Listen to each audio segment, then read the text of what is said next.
Haleluya. Shalom. Shalom. Selamat pagi, jelang siang. Puji Tuhan, hari ini hari Jumat Agung, tanggal 29 Maret tahun 2024. Puji Tuhan, Tuhan sangat baik bagi hidup kita. Amin. Amin. Tadi kita naikkan lagu apa? Karya terbesar ya. Kalau saya tidak salah, bisa diralat, istilahnya dalam bahasa asing bisa dikatakan masterpiece, betul tidak? Ya, masterpiece, ya kan? Jadi Yesus sudah melakukan masterpiece-nya yang terbaik 2000 tahun yang lalu.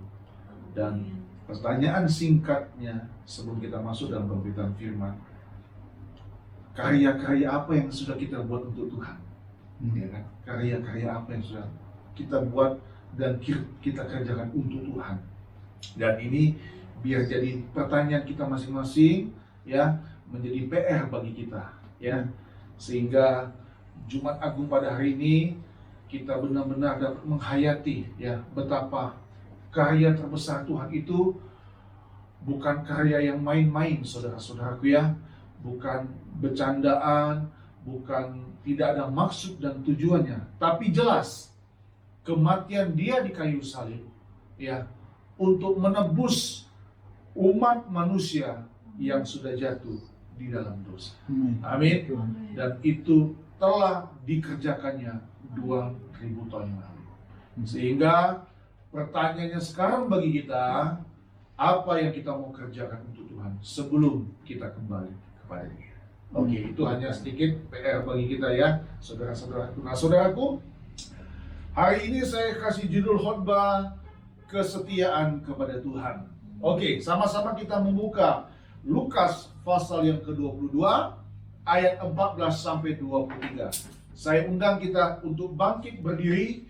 Kita akan membaca bergantian dalam Injil Lukas pasal yang ke-22 mulai ayat 14 sampai 23. Kita akan membaca bergantian. Judul di sana di Alkitab kita penetapan perjamuan malam. Saya dulu baca.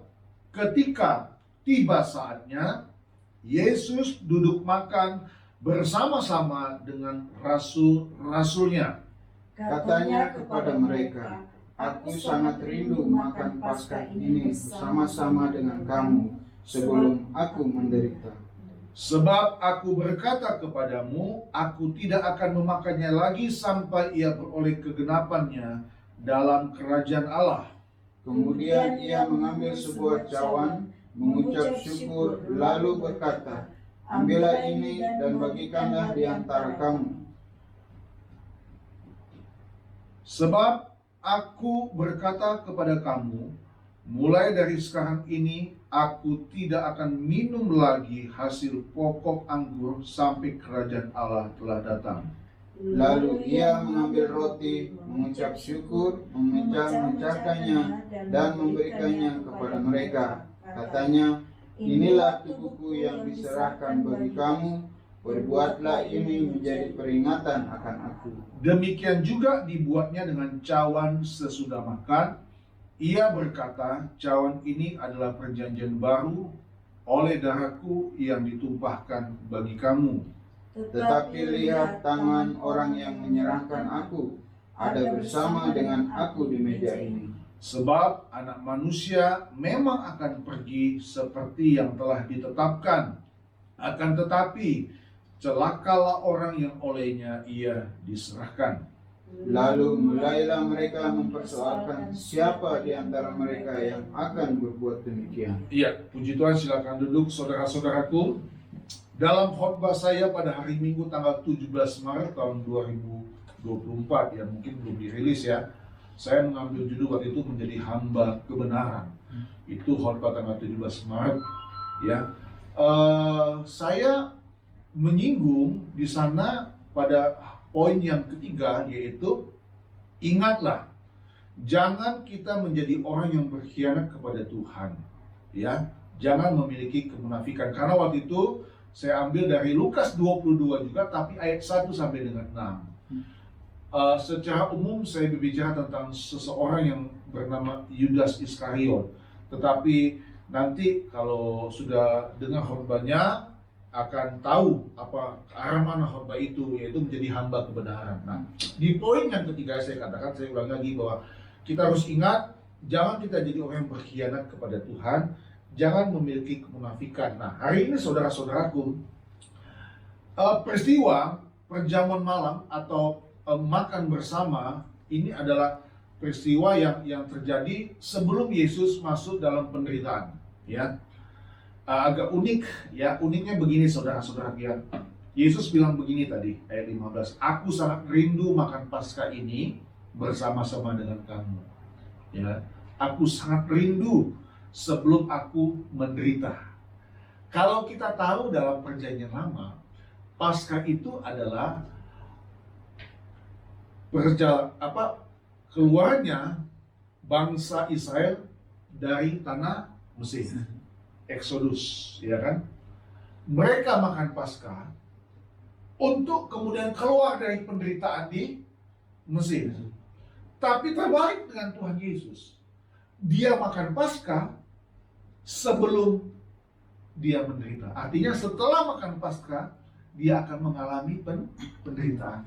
Ini terbalik, ya kan? Terbalik, saudara-saudara. Ini menjadi hal yang terbalik, dan ini bisa jadi satu perenungan bagi kita, saudara-saudaraku, bahwa ya kita tidak pernah tahu perjumpaan yang kita selalu lakukan, apakah itu jadi perjumpaan yang terakhir. Itu rahasia ilahi. Amin. Tetapi izinkanlah saya berkata sebelum kita akan masuk dalam pembahasan tentang Lukas 22 ini, bahwa jangan kita melewati setiap momen penting dalam hidup kita, apalagi yang berkaitan dengan ibadah kepada Tuhan. Ya, saya berterima kasih. Selalu saya mendengar kesaksian Pak David bahwa setiap kali bersaksi selalu menyampaikan puji Tuhan. Terima kasih bahwa kami tetap mau setia mengurus pelayanan dan selalu tetap ada di dalam pelayanan. Ya kan? Itu bagian kita. Nah, saudara-saudaraku, kalau di bagian ini, ya, kita diingatkan supaya kita jangan menjadi orang-orang yang berkhianat kepada Tuhan. Kalau bagian yang lalu saya bilang gitu, pada bagian yang lalu, bagian ketiganya. Nah, peristiwa dalam perjamuan terakhir, ya, perjamuan terakhir, Tuhan Yesus dan para murid yang ditulis rasul-rasul adalah peristiwa di mana Tuhan mengungkapkan perasaannya atau mengungkapkan pernyataannya bahwa akan ada orang yang berkhianat kepadanya. Nah, tolong dibaca ayat yang ke-21 dan 22. Lukas 22 ayat 21 dan 22. Iya. Tetapi lihat, tangan orang yang menyerahkan aku ada bersama dengan aku di meja ini. Sebab anak manusia memang akan pergi seperti yang telah ditetapkan, akan tetapi celakalah orang yang olehnya ia diserahkan. Iya, kita silakan, terima kasih. Tentu kalimat ini kita tahu bersama, ya, ditunjukkan kepada siapa. Ya, kita tahu pasti, ya, kita sudah tahu. Ini yang tadi saya bilang, dalam perjamuan terakhir Tuhan Yesus mengungkapkan pernyataannya bahwa akan ada orang yang berkhianat kepadanya. Nah, saya baca kalau dalam terjemahan Alkitab bahasa Indonesia sehari-hari, bunyi ayat 21-nya begini. Tadi kan tidak ada dikatakan di sana kata berkhianat, yang ada menyerahkan aku, ya kan? Nah, ini ayat 21-nya begini bunyinya. Tetapi lihat, orang yang mengkhianati aku ada di sini bersama aku. Ada tanda seru di sini. Iya. Tetapi lihat, orang yang mengkhianati aku ada di sini bersama aku. Ayat 22-nya begini. Anak manusia memang akan mati sebagaimana telah ditentukan Allah. Tetapi celakalah orang yang mengkhianatinya.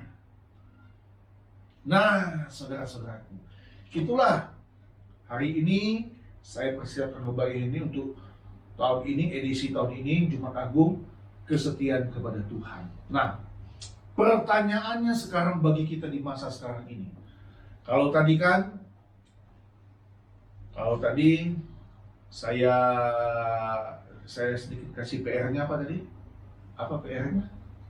Masih ingat yang tadi? Yang di awal tadi saya bilang. yang tadi, baru 5 menit yang lalu, masa lupa? Apa PR-nya tadi? Punya kerinduan nggak kita? Ya kan? Bahwa PR kita punya kerinduan tidak dalam hidup ini untuk melakukan masterpiece bagi Tuhan. Gitu. Ya kan? Jangan lupa sudah, belum 10 menit. Ya kan? Iya, jangan lupa.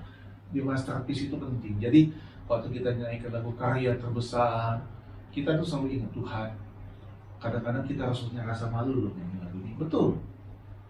Kayaknya aku belum melakukan yang luar biasa untuk Tuhan. Kayaknya ya. Jadi kita tuh memang harus melakukan hal terus untuk Tuhan.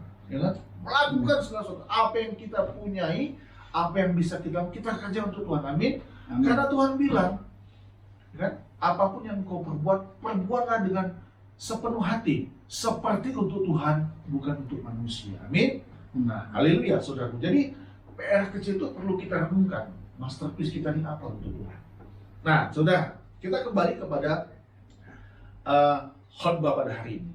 Nah, kalau tadi saya sempat bertanya kepada diri saya dan kita semua dan Bapak Ibu yang menonton video khotbah ini ya, pertanyaan kita bagi kita di masa sekarang ini berdasarkan ayat 21 dan ayat 22 tadi, saudara-saudaraku.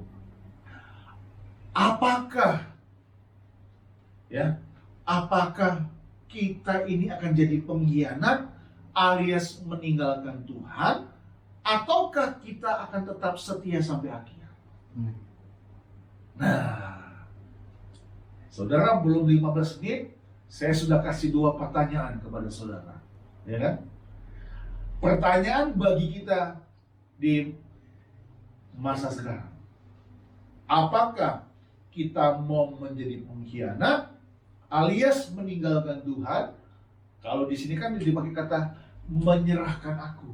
Kita kan tahu kan di belakang Yesus, ini saya sudah sampaikan tanggal 17 Maret kemarin, ada semacam transaksi antara siapa?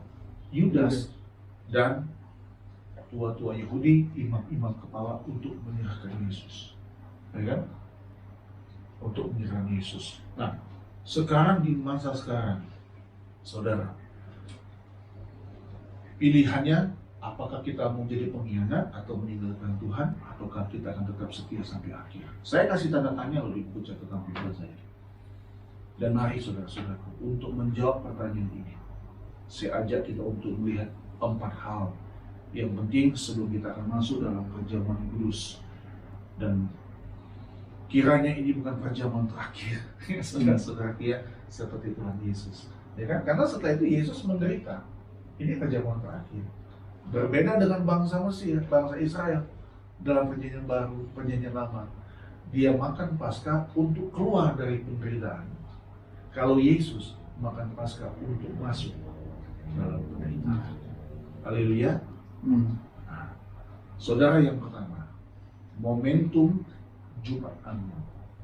Momentum Jumat Agung mengingatkan kita dengan jujur dan tegas, ya, satu, untuk kita melihat kasih dan pengorbanan Yesus sebagai bukti dia setia kepada kita. Bisa katakan amin? Amin. Momentum Jumat Agung mengingatkan kita dengan jujur dan tegas. Satu, untuk kita melihat kasih dan pengorbanan Yesus sebagai bukti dia setia kepada kita. Nah, saudara, saya ajak kita untuk melihat 2 Timotius pasal yang kedua, tolong dibacakan. 2 Timotius pasal yang kedua. 2 Timotius pasal yang kedua, mulai tolong baca ayat yang ke 2 Timotius 2 ayat yang ke 11 mulai sampai 13. 2 Timotius 2 ayat yang ke-11 sampai 13 ya. Sampai yang 13. Iya.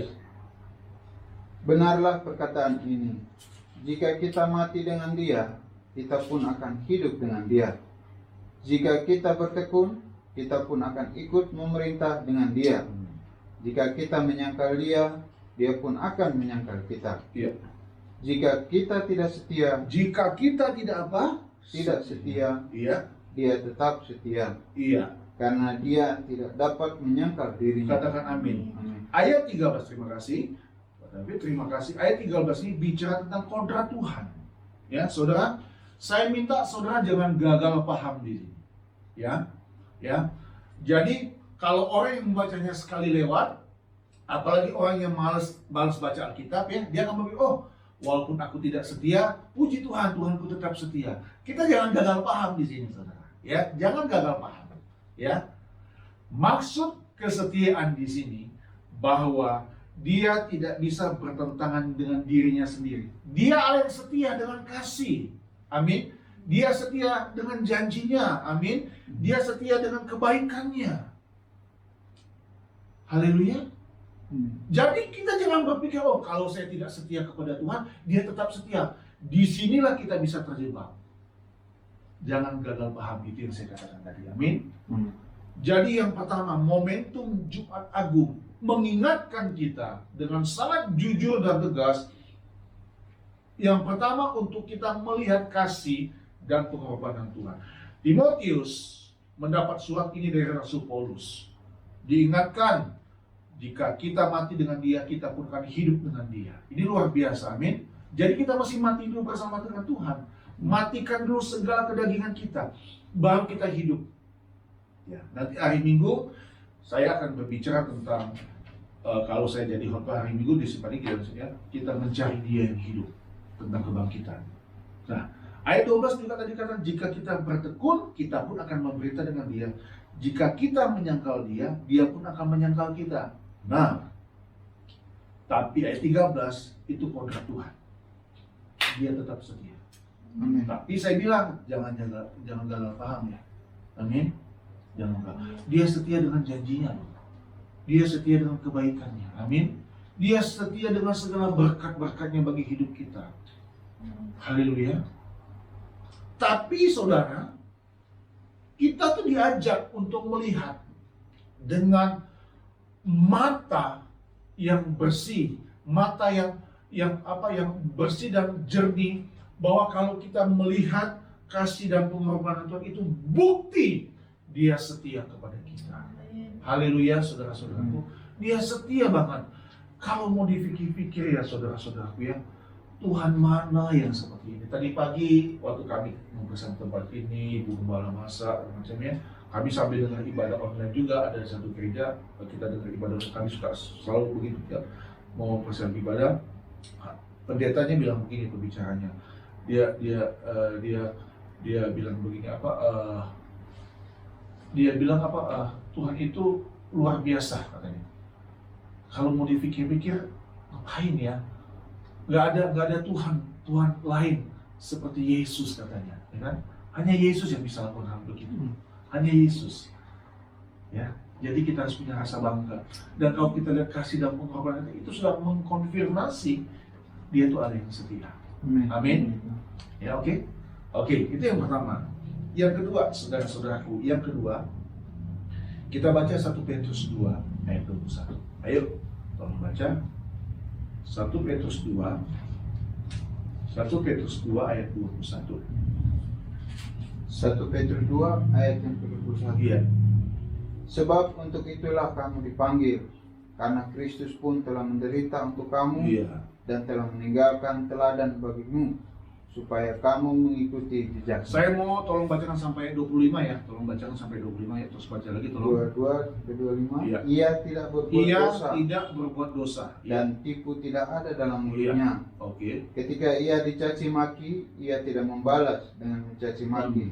Ketika ia menderita, ia tidak mengancam, tetapi ia menyerahkannya kepada Dia yang menghakimi dengan adil. Iya. Ia sendiri telah memikul dosa kita, Telah dalam memikul tubuhnya dosa kita. Iya. di kayu salib, supaya kita yang telah mati terhadap dosa hidup untuk kebenaran. Oleh bilur-bilurnya kamu telah sembuh. Amin. Ayat 25. Sebab dahulu kamu sesat seperti domba, tetapi sekarang kamu telah kembali kepada Gembala dan Pemelihara jiwamu. Yang kedua, terima kasih. Yang kedua, momentum Jumat Agung mengingatkan kita dengan jujur dan tegas untuk kita mengikuti jejak Tuhan. Bisa katakan amin? Jejak Tuhannya yang mana? Yang tadi. Ayat 22, ayat 23, ayat 24. Ya kan? Mau nggak kita perhatikan ini? Waktu kita dicaci maki, kita nggak usah caci maki. Itu berat memang. Berat, saya tahu berat. Berat, tapi kita harus praktekkan ini. Ketika kita menderita, kita nggak boleh mengancam. Mengikuti jejak Tuhan itu gak gampang, saudara-saudaraku. Amin. Puluhan tahun kita jadi orang Kristen, ya kan? Kalau kita mau banyak melihat kedalaman hati dan hidup kita, rasa-rasanya sebetulnya kita ini gak pantas jadi anak-anak Tuhan. Mungkin kita ini orang yang bejat dulunya, kan? Tapi puji Tuhan ya, semakin hari, ya kan? Mengikuti Tuhan,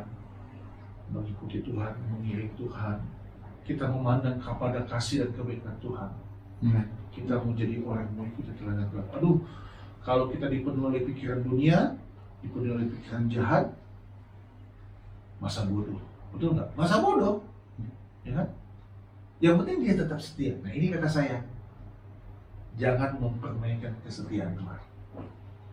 Nah, mau kita ikuti jejak Tuhan? Ya, saudara-saudaraku. Karena gereja kita harus jadi gereja yang memberikan teladan. Bukan gereja yang mau mengejar kuantitas, tapi dikejar kualitas. Itu sebabnya tahun ini kita punya tema, janganlah hendaknya kerajinan kendor, biarlah roh menyala-nyala dan layanilah Tuhan. Roma pasal 12 ayat 11. Jadi hari ini yang kedua, momentum Jumat Agung mengingatkan kita dengan jujur ikhlas untuk kita ikuti jejak Tuhan. Beda terbalik dengan Yudas. Dia cari keuntungan, dia memanfaatkan Tuhan, bahkan dia pun mau menjual Tuhan dan menyerahkan Tuhan untuk dihukum. Memang tadi firman Tuhan berkata, memang aku akan mati. Betul kan? Itu karya besar Tuhan. Tapi Alkitab tadi keberadaan, celakalah orang yang menyerahkan aku, ya kan? Atau celakalah orang yang berkhianat kepadaku. Dia ada di tengah-tengah kita. Nah, saudara, semakin hari kita ikut Tuhan, godanya pasti semakin banyak, ujiannya semakin banyak. Pesan saya sebelum kita masuk yang ketiga, kita tetap selalu ingat kasih dan kebaikan Tuhan. Kita tetap mau mengikuti jejak Tuhan. Amin, saudara-saudara. Ya, sekali Yesus tetap Yesus. Yang ketiga, saudara-saudaraku, saya ajak kita untuk melihat Filipi. Kitab Filipi. Mari kita buka bersama Filipi pasal yang ke Filipi 3 ya kalau tidak salah. Iya, saya salah tulis Filipi. Iya, betul. Kitab Filipi pasal 3 ayat yang ke-18. Boleh dibacakan? Kitab Filipi pasal yang ketiga, Filipi 3 ayat yang ke-18. ayat yang ke-18. Iya. Karena seperti yang telah kerap kali kukatakan kepadamu, dan yang kunyatakan pula sekarang sambil menangis, banyak orang yang hidup sebagai seteru salib Kristus. Nah, yang ketiga, momentum Jumat Agung mengingatkan kita dengan jujur dan tegas untuk kita jangan hidup sebagai seteru atau musuh salib Kristus. Seteru itu kan musuh. Nah, saya mesti baca juga di dalam ayat yang sama ini, dalam Alkitab Bahasa Indonesia Sehari, begini bunyi firman Tuhan. Kalau tadi kan dibilang banyak orang yang hidup sebagai seteru salib Kristus, ya kan? Nah, begini bunyinya. Saya sudah seringkali memberitahukan kepadamu, dan sekarang saya mengulanginya lagi dengan menangis. Ini kata Paulus ya kepada jemaat di Filipi, bahwa ada banyak orang yang hidupnya merusak arti kematian Kristus di salib. Bisa dengar saya bilang? Saya ulangi ya, bahwa ada banyak orang yang hidupnya merusak arti kematian Kristus di salib. Saya sekarang mau bertanya kepada saudara, apakah penebusan Yesus gagal? Tidak, ya kan? Tidak, bukan? Tetap itu masterpiece, karya terbesar, karya yang luar biasa. Tidak. Tapi ternyata saudara-saudaraku, seiring dengan penebusan Yesus yang terjadi 2000 tahun yang lalu, seiring juga dalam segala pelayanan, dalam kehidupan orang percaya, dan itu kita baca dalam kitab Filipi tadi, Paulus menyaksikan banyak orang yang hidupnya sebagai seteru salib Kristus, atau orang-orang yang merusak arti kematian Kristus di salib. Dirusak. Dengan apa? Dengan hidup berdosa. Jadi poin yang ketiga adalah untuk kita jangan hidup sebagai seteru salib Kristus. Saudara, tolong dibaca ayat yang ke-19-nya. Apa yang terjadi bagi orang yang berdosa, yang hidupnya merusak arti kematian Yesus di salib. Apa ya coba? Ayat 19. Filipi 3 ayat 19. Iya. Kesudahan mereka Kesudahan mereka itu kebinasaan. Apa? Kebinasaan. Nah, kalau dalam terjemahan ini dikatakan hidup orang-orang seperti ini akan berakhir dengan kehancuran. Terus Tuhan mereka ialah perut Tuhan mereka. perut mereka. Kemuliaan mereka ialah aib mereka. Iya. Pikiran mereka semata-mata tertuju kepada perkara dunia. Iya, terima kasih. Saya jelaskan begini dengan mudah, saudara, ya. Bahwa ada orang-orang yang hanya yang dipikiri hanya hidupnya saja. Nah, di sini kan di Paulus tulis Tuhan mereka ialah apa? Perut mereka. Bayangkan, saudara, Tuhan mereka adalah perut mereka. Kalau di sini dibuat kata sebab ilah mereka adalah keinginan tubuh mereka sendiri. Jadi seperti catatan dari Injil Lukas yang mengutip dari peristiwa Nuh dan peristiwa Sodom dan Gomora, bahwa waktu anak manusia akan datang ke dunia ini, dia dapati dua hal. Satu, hidup manusia itu semakin rusak, hidup mereka makan dan minum, hidup mereka hanya pesta pora, hanya memikirkan kedagingan mereka. Bukan tidak boleh makan, saudara, harus makan, betul nggak? Ya. Tapi kalau Alkitab katakan itu menjadi Tuhan atau ilah, jadi pikirannya hanya untuk kebutuhan hidup jasmaninya. Ini yang tadi Paulus bilang di ayat sebelumnya, orang-orang kayak begini merusak arti kematian Kristus di salib.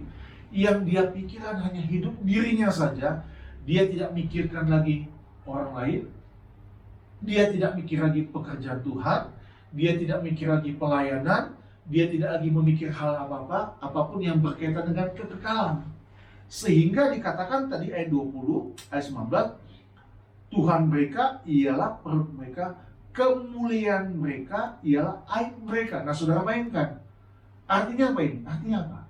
Tidak takut dan tidak malu-malu untuk berbuat dosa. Betul nggak? Bagi mereka itu hal yang mulia. Bayangkan, saudara, apa nggak jijik kita lihatnya? Paulus lihat, dia jijik ya, dia sedih sambil menangis. Orang berbuat dosa, orang Kristen ini ya, orang percaya, berbuat dosa, itu bagi mereka kemuliaan. Kemuliaan itu artinya sesuatu yang agung loh. Sesuatu yang agung, prestik. Ya kan? Kemudian dikatakan tadi ayat 19, pikiran mereka semata-mata tertuju kepada perkara duniawi. Jadi bergantung kepada dunia. Tidak tahukah kamu, saudara-saudaraku, bapak ibu yang menonton video ini, dunia ini Alkitab sudah katakan sedang menuju kepada kehancurannya. Sementara kita sebagai orang percaya, Paulus pernah katakan, pikirkanlah perkara yang di atas, bukan yang di bumi. Jadi selama kita hidup di muka bumi ini, selagi kita masih ada di muka bumi, kita memang tetap harus bekerja. Kita tetap butuh di rumah, butuh makan, butuh hiburan, ya kan? Butuh acara keluarga. Tapi yang paling utama, kita tetap membutuhkan Tuhan dan kebenarannya. Amin. Jadi saudara bisa mengerti di sini. Nah, ini bagian dari kita mengikuti jejak Tuhan. Amin. Bagian dari kita percaya bahwa Dia Tuhan yang setia kepada kita. Saudara, saya ingin mengajak saudara untuk kita melihat ada yang lebih mengerikan lagi, saudara-saudara, untuk melengkapi bagian ketiganya. Sebetulnya saya takut untuk membaca ini, walaupun kita pernah baca. Tapi waktu saya baca ini, saya juga jadi takut. Tapi saya harus mengajak saudara untuk membaca, supaya ini jadi renungan yang sangat penting.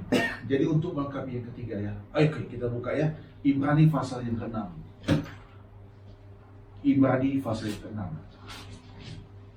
Nah, saudara tolong dibacakan Ibrani 6, tolong dibacakan mulai ayat keempat sampai dengan ayat yang ke-6. Ibrani 6 ayat 4 sampai 6. Iya. Sebab mereka yang pernah diterangi hatinya, Iya. yang pernah mengecap karunia surgawi, dan yang pernah mendapatkan bagian dalam Roh Kudus, dan yang mengecap firman yang baik dari Allah dan karunia-karunia dunia yang akan datang. Namun yang murtad lagi tidak mungkin dibaharui sekali lagi sedemikian hingga mereka bertobat, sebab mereka menyalibkan lagi anak Allah bagi diri mereka dan menghinanya di muka umum. Amin. Silahkan. Saya percaya kita mau sepakat ya, kata menghinanya di muka umum itu sama aja dengan merusak arti kematian Yesus di salib. Dalam Alkitab bahasa Indonesia sehari-hari ditulis begini, saya baca ayat ke-6-nya ya, saya baca ayat ke-6-nya.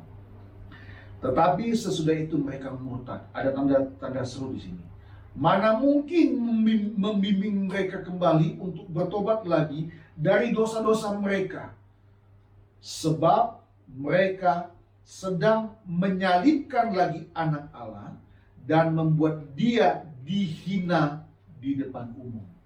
Saudara, saya mau kasih penjelasan begini. Kematian Yesus hanya satu kali dan untuk selama-lamanya. Amin. Sebenarnya. Tapi penggambaran yang ditulis dalam kitab Ibrani ini menunjukkan tingkah laku pola orang yang pernah mendapat bagian dalam anugerah Tuhan, kan yang pernah mengecap karunia surgawi, yang pernah mendapat bagian dalam Roh Kudus, betul kan? Iya kan? Betul kan? Dan mengecap firman, ya kan? Tapi orang ini tiba-tiba jadi murtad. Dan itu ada dan sudah ada. Tinggalkan Tuhan. Dan Alkitab katakan orang seperti begitu menyalibkan lagi yang kedua kali dan menghina dia di muka umum. Dan orang kayak gini, tolong dibaca ayat 7 ayat 7 Ibrani tadi. Dan ayat 6 ayat yang ke-7 dan ke-8. Dan yang ke-8. Ya. Sebab tanah yang menghisap air hujan yang sering turun ke atasnya dan yang menghasilkan tumbuh-tumbuhan yang berguna bagi mereka yang mengerjakannya, menerima berkat dari Allah. Nah, ini. Tetapi jikalau tanah itu menghasilkan semak duri dan rumput duri, tidaklah ia berguna dan sudah dekat pada kutub yang berakhir dengan pembakaran. Katakan amin. Saudara, mengerikan. Kalau saya mau tarik garis lurus dengan khotbah di awal ini, bahwa ternyata memang kesetiaan itu selalu akan menemui tantangan dalam hidup ini. Saudara lihat, bagaikan tanah yang menerima air hujan, ya kan, menghasilkan tumbuh-tumbuhan, terima berkat dari Allah loh. Berkat dari Allah. Tapi akhirnya yang dihasilkan apa? Semak, duri dan rumput duri. Bukan buah-buah. Betul? Semak, duri dan rumput duri. Yang akhirnya dibawa kepada pembakaran. Saya tadi sudah katakan, dan ini kebenaran firman Tuhan. Silakan cari sendiri ayatnya. Kematian Yesus hanya sekali dan untuk selama-lamanya. Tidak ada lagi kematian yang kedua. Kematian yang kedua itu nanti bagi orang yang tidak percaya. Nah, itu bagian yang keempat, nanti kita akan lihat. Saudara, sampai di sini saya selain mau mengajar diri kita semua pelajaran ini ya, saya ingin mengingatkan kita dengan sangat jujur dan keras bahwa momentum Jumat Agung itu, ya, kita betul-betul diajak untuk lihat kasih dan pengorbanan Tuhan sebagai bukti Dia setia kepada kita. Amin. Kemudian kita untuk mengikuti jejak Tuhan, dan yang keempat, jangan hidup sebagai seteru musuh salib Kristus. Paulus saja sambil menangis, saudara-saudara. Ya. Jadi mulai hari ini kita juga mau tetap berdoa buat orang-orang yang kita kasihi, ya kan? Kita berdoa buat jiwa-jiwa yang terhilang, ya. Tidak ada yang mustahil bagi Tuhan. Semua bisa kalau Tuhan mau. Tapi tentu kita pun sebagai anak Tuhan kita tetap berdoa. Yang keempat, saudara, yang keempat kita buka bersama-sama Wahyu 2 ayat 10. Wahyu 2 ayat 10, dan ini saya juga sudah singgung ayat ini waktu di khotbah tanggal 17 Maret. Tolong dibaca Wahyu pasal 2. Wahyu 2 ayat yang ke-10. Iya. Jangan takut terhadap apa yang harus engkau derita. Iya. Sesungguhnya iblis akan melemparkan beberapa orang dari antaramu ke dalam penjara, supaya kamu dicobai dan kamu akan beroleh kesusahan selama 10 hari. Hendaklah engkau setia sampai mati, dan aku akan mengaruniakan kepadamu mahkota kehidupan. Amin. Yang keempat, momentum Jumat Agung mengingatkan kita dengan jujur dan tegas untuk kita setia sampai mati. Amin. Haleluya, saudaraku.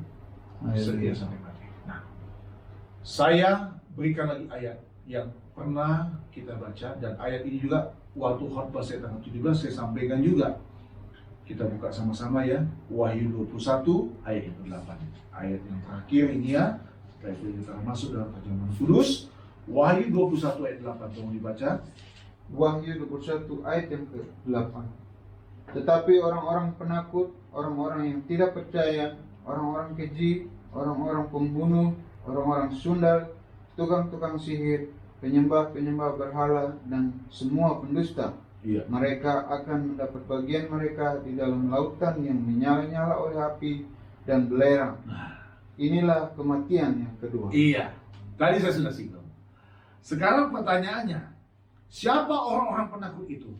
Dalam terjemahan bahasa Inggris di sini ya, but the cowardly. Cowardly itu pengkhianat. Pengecut. Cowardly artinya pengkhianat. Pengecut, pengkhianat. Makanya dibilang penakut, tapi juga diartikan juga pengkhianat. Ya, dan saya dapat ayat ini justru waktu sekolah di sekolah teologi di Cianjur dengan dosennya waktu itu. Iya, coward itu pengkhianat, pengecut, pengkhianat. Beda dengan jemaat Smyrna tadi, Wahyu 2 ayat yang berapa? Ayat 10 tadi.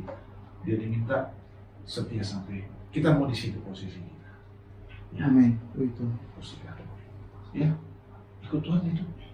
Kalau tidak setia berarti ya pengecut, pengkhianat.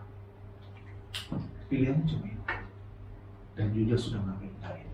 Amin. Saudara, jangan kita rusak arti kematian Kristus di kayu salib. Amin. Kalau tanah itu terima berkat dari Allah, kata kitab Ibrani tadi ya, tapi akhirnya dihasilkan semak duri dan rumput duri, nggak ada guna. Kita mungkin gereja kecil, tapi berkat dari Allah yang selalu mengalir bagi kita. Dan kita tidak mau berakhir pada kutuk kebakaran. Saya bikin status kemarin bahwa ketakutukan itu membuat kita jauh dari Allah di tersebut. Tapi ketakutukan itu membuat kita tidak ada punya pengharapan. Tapi puji Tuhan, ketakutukan itulah yang akhirnya ditanggung oleh Yesus di kayu salib. Jangan berkhianat kepada dia. Kematian dia hanya satu kali untuk selama-lamanya menebus dosa-dosa kita. Amin. Selamat hari Jumat Agung. Tuhan Yesus berkati kita semua. Haleluya. Mari kita bantu.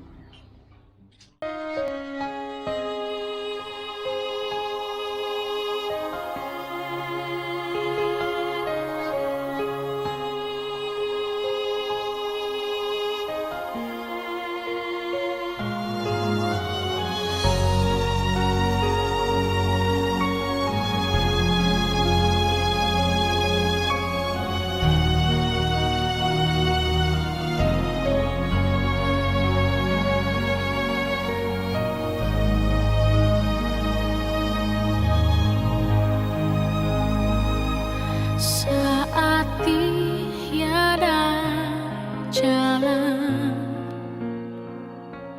hadapi persoalan, Yesus